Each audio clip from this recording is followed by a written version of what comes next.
যে আমাদের ধর্ষণ বন্ধ বা ইফটিজিং বন্ধ হচ্ছে। নারীদের প্রতি যে সহিংসতা আমাদের সমাজ আমাদেরকে দেখিয়ে আসছে তা আসলে আমাদের ড্রেসের ওপর বা আমাদের পোশাকের ওপর নির্ভর করে না, তা নির্ভর করে আমাদের সামনে যে রয়েছে তার কামনা বাসনা এবং তাকে রাষ্ট্রটি কি পরিমাণ ছাড় দিচ্ছে তার ওপর।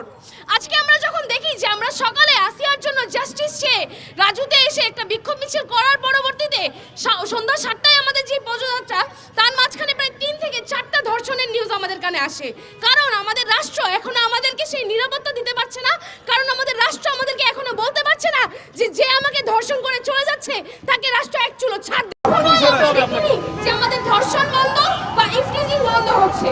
নারীদের প্রতি যে সহিংসতা আমাদের সমাজ আমাদেরকে দেখিয়ে আসছে তা আসলে আমাদের ড্রেসের ওপর বা আমাদের পোশাকের ওপর নির্ভর করে না, তা নির্ভর করে আমাদের সামনে যে রয়েছে তার কামনা বাসনা এবং তাকে রাষ্ট্রটি কি পরিমাণ ছাড় দিচ্ছে তার ওপর।